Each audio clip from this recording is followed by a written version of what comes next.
Bonjour à tous, bienvenue sur ma chaîne Éveille-toi. J'espère que vous allez bien. Je voulais évoquer aujourd'hui la future nouvelle lune, celle du 29 janvier 2025, qui correspond aussi au nouvel an chinois, qui sera dans le signe du serpent de bois. Donc je vous laisse voir sur internet de quoi il retourne, c'est assez intéressant. Donc cette nouvelle lune aura lieu le 29 janvier à 12h37, 13h40 heure de Paris. Elle se situe donc dans le signe du Verseau, entre le premier et deuxième décan à 10 degrés du Verseau. Et cette nouvelle lune, bien sûr, nous parle d'un recommencement, d'un renouvellement en fait des énergies. Et chaque nouvelle lune est importante, on a remarqué ça. Et ça marquait souvent une période décisive pour chacun. C'est un déclenchement, c'est un renouveau, c'est un début de quelque chose qui va s'intensifier tout au long du mois. Et chaque pleine lune, souvent, est vraiment sujette à ces aspects-là, du moins, à ces tendances-là. Donc, bon, vous verrez comment cela vous parle pour vous, en fait, pour chacun d'entre vous.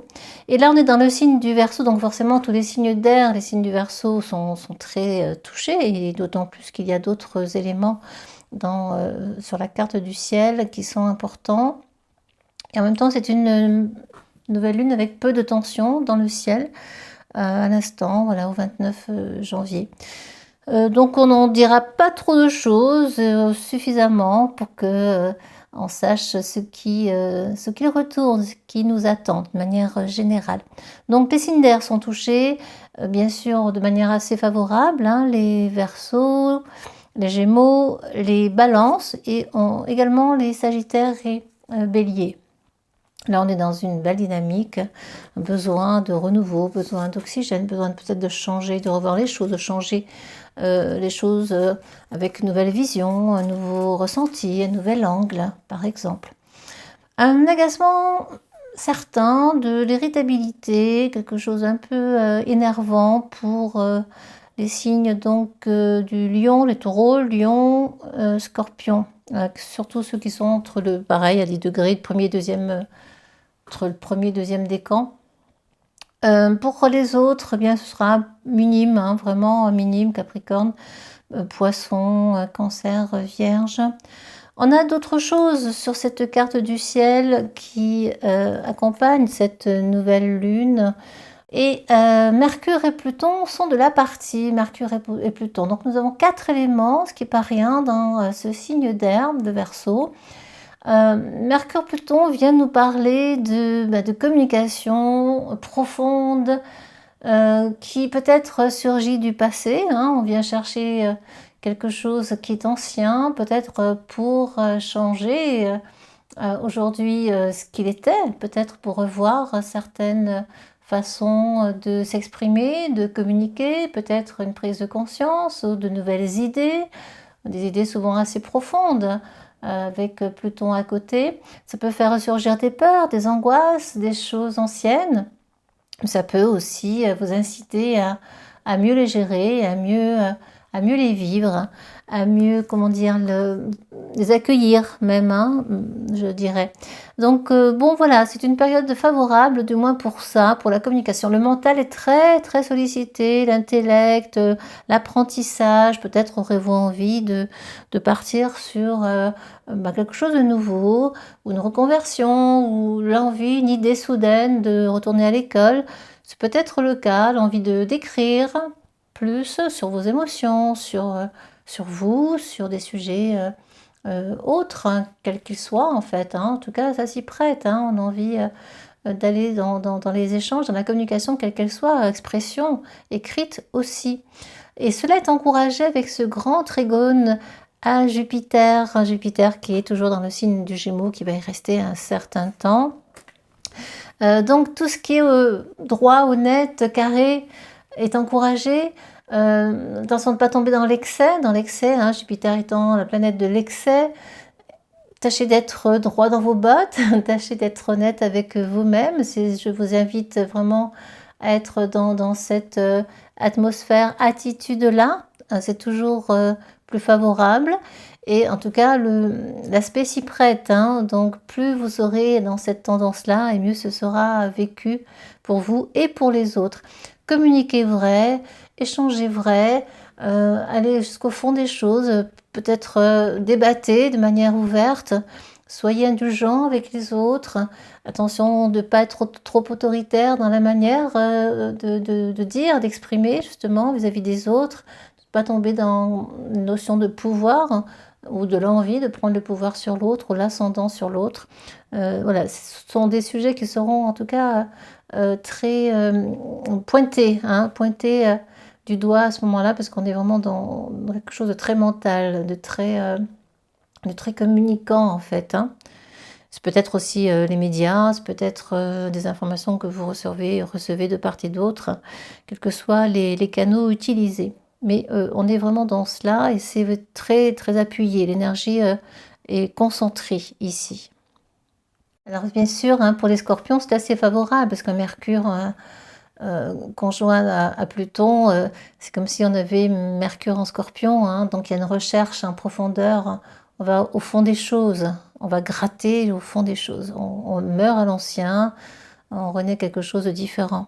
C'est aussi une façon nouvelle de visualiser les choses, les situations, de débloquer certains aspects, de s'adapter, de communiquer autrement, de comprendre.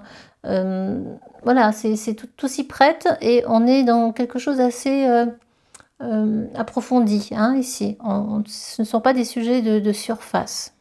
Attention de ne pas se perdre trop dans les pensées, que ça ne tourne pas en boucle, parce que effectivement l'élément air est très fort lors de cette nouvelle lune et très encouragé, donc le mental est extrêmement puissant ici. Qu'avons-nous d'autre? Nous avons un autre aspect intéressant de conjonction entre Vénus et Neptune. Vénus, la beauté, l'amour, le relationnel, l'argent aussi, la chance, la créativité, qui est donc conjointe à Neptune, l'intuition, le collectif, l'empathie, la gentillesse, etc. La spiritualité, bien sûr. Et donc les deux conjointes vont vraiment être favorables au signe d'eau, hein, évidemment. Signe d'eau, donc nous avons le poisson, nous avons le cancer, nous avons évidemment le scorpion. Vous voyez, il y en a un petit peu pour vous aussi. Et donc c'est assez favorable à vous tous. On va rajouter le taureau et le capricorne. Voilà, donc déjà, bon, ça rassure un petit peu. Ce n'est pas totalement négatif, il n'est pas que des tensions, fort heureusement, dans le ciel pour vous. Alors là, c'est vrai que ça vient de donner confiance à tous ces signes-là. On est dans l'envie d'être gentil, dans l'envie de faire plaisir, de charmer aussi. On est dans la diplomatie, dans la délicatesse. Tout cela s'y prête. Dans la spiritualité, on pourrait voir clair en quelque chose. On pourrait avoir une intuition plus affinée, plus limpide. D'autant que on est sur un site sextile à Uranus qui est pas très loin. Et effectivement, ça encourage l'intuition, l'excitation intuitive, ça encourage les visions clairvoyantes, par exemple. Ça encourage l'amour soudain, Vénus-Uranus, le coup de foudre. Nous sommes dans quelque chose de très électrisant, électrisé ici. Et c'est très tendance, alors peut-être que vous pourriez tomber amoureux soudainement d'une personne rencontrée là, pas très loin de chez vous, ou très loin, ou en voyage, ou je ne sais. Bon, vous verrez bien, je vous le souhaite en tout cas. Et il y a vraiment cette intuition qui nous guide vers ça et qui nous engage à y aller. On a confiance dans ce qui se passe. Ça, c'est important. De l'autre côté, avec Uranus, nous avons Mars qui excite Uranus. Uranus excite Mars, les deux s'excitent et ils sont dans la même dynamique de feu, dans une dynamique du moins assez forte, assez active, voilà, qui a de la puissance. Même si Mars est rétrograde encore, hein, toujours dans le signe du Cancer, il va rester un certain temps. Bon, mais il n'empêche qu'on est là peut-être pour préparer ces projets, dynamiser ces projets, comment est-ce qu'on va les vivre, comment est-ce qu'on va les concrétiser. Et ça vient aider nos scorpions, du moins encourager les scorpions à l'action, justement à l'impulsion, donner l'impulsion de... Et comme Mars forme un trigone à Vénus, on est dans l'encouragement aussi bien des relations physiques, charnelles, sensuelles, sexuelles. C'est encouragé, bien sûr, là, avec ce trigone. Hein. Nous sommes également avec Mars en Cancer, eh bien, dans tout ce qui est lié au foyer, à la famille, aux enfants, certainement de la famille, son clan familial, voilà, quelque chose d'actif, peut-être aussi une envie de faire des travaux dans sa maison, hein, le foyer, prendre soin de soi, prendre soin de sa famille aussi. En tout cas, il y a une action, des actions engagées en ce sens.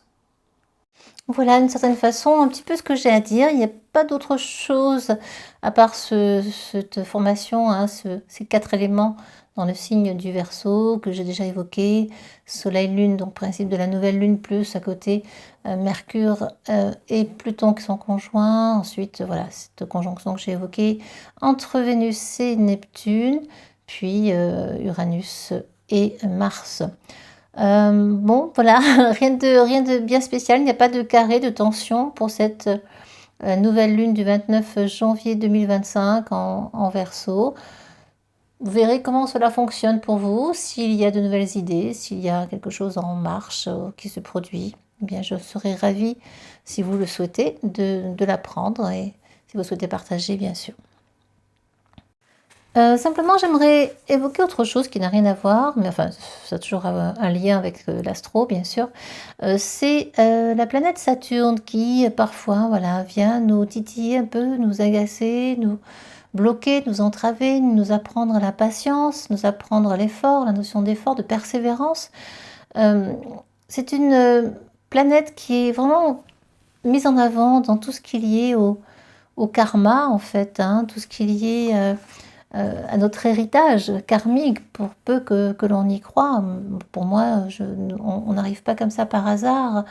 Tout ce qu'on est dans notre thème natal est issu de vie antérieure, de tout ce qu'on a fait, récolté, de tout ce qui nous a fait évoluer jusque-là. Bon, c'est très personnel, bien sûr. Hein.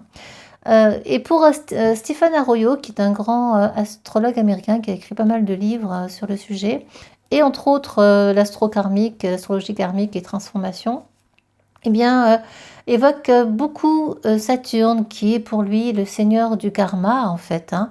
Et là où se trouve souvent Saturne, est en lien avec ce que nous avons fait, ce dont on hérite.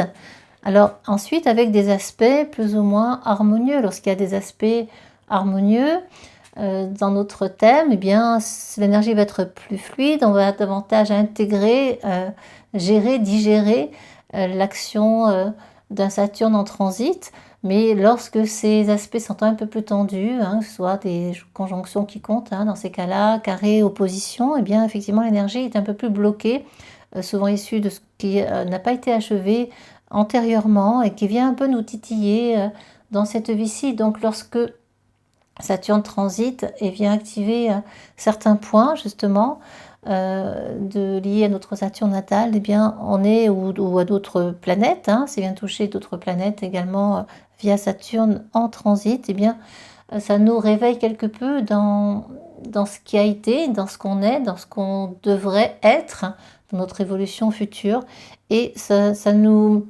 comment dire, ça vient nous chercher, et ça peut provoquer quelques situations compliquées, entravée, où on a l'impression qu'on ne va pas y arriver, qu'on ne va pas s'en sortir, que c'est lourd, que c'est comme un fardeau que l'on porte. Eh bien, bon voilà, c'est normal et cela prend du temps, ce transit peut prendre du temps pour se dénouer, pour que vous puissiez aller mieux, puissiez évoluer vers une autre façon de penser ou d'être, parce que c'est l'objectif en fait, c'est d'évoluer, que notre âme évolue en laissant derrière ce qui n'est plus, ce qui n'a plus besoin d'être, ce qui est inutile et ce qui nous a entravés en fait au final. Hein. Alors souvent on ne voit les résultats de Saturne, d'un transit de Saturne sur notre ciel, sur un point de notre ciel, bien après son passage. Et ce passage peut être long, peut durer 1 an et demi parce que il y a un premier passage, il vient éclairer une énergie sur notre thème. Ok, ensuite la planète souvent passe rétrograde, donc repassage sur le même point. ça prend plusieurs mois. Et ensuite, troisième passage à nouveau, puisqu'elle revient en phase directe, donc elle revient une troisième fois sur le point en question. Donc ça peut paraître très long, très lourd. Le troisième point, c'est pour vraiment finaliser ce qui avait été, ce qui a pu être revu lorsque la planète était en rétrogradation, hein, un peu en stand-by. Là, on revoit un peu les dossiers, on réfléchit de manière plus intérieure, plus spirituelle à ce qui est, à ce qu'on vit, et ensuite on va surpasser cela et évoluer et avancer autrement. Et souvent, il y a des grands changements après les transits de Saturne, mais qui se voient pas forcément tout de suite. C'est comme une inertie hein, qui se met en place et donc dont l'effet sera visible un peu plus tard, hein, plusieurs mois plus tard même souvent. Donc voilà, c'est bon à savoir, on est tous concernés par ces transits. Bien sûr, il y a les retours de Saturne hein, sur lui-même, tous les 28 ans et demi, 29 ans. Ça, sont des moments forts aussi à ne pas manquer. Et toujours pareil, lié à notre thème natal, comment est-ce que notre Saturne est situé, dans quel signe, quels sont ses aspects à la base sur notre thème. Et en fonction de tout cela, eh bien, ces transits donc de la planète vont nous toucher plus ou pas en fonction de tous ces éléments-là. Donc c'est important de le savoir, mais c'est le seigneur du karma. Le seigneur du karma, ça passe parfois par quelque chose d'inconfortable, de désagréable, et qui est long à se dénouer. Voilà, je voulais en parler car c'est un sujet important. Si vous avez envie que je parle d'autres sujets, karmiques ou pas, qui vous tiennent à cœur, j'aurai plaisir à vous lire. Voilà, ce serait vraiment un plaisir et je développerai dans ces cas-là le sujet adapté, adéquat. Autre chose, si vous avez envie de lire divers articles sur l'astro, sur la numérologie, etc., j'ai fait un blog sur mon site éveille-toi.com, éveille-toi.com, hein, j'insiste bien, .com, qui évoque divers sujets sur le blog, vous verrez. Il y a de quoi lire et de quoi voilà, peut-être vous apprendre certaines choses, j'espère. En tout cas, merci pour votre écoute. J'espère ne pas avoir été trop longue. Je vous souhaite plein de belles choses, une belle prochaine nouvelle lune et un bel nouvel an chinois qui arrive le 29 janvier, donc 2025 prochain. À bientôt, merci infiniment pour votre écoute. Au revoir.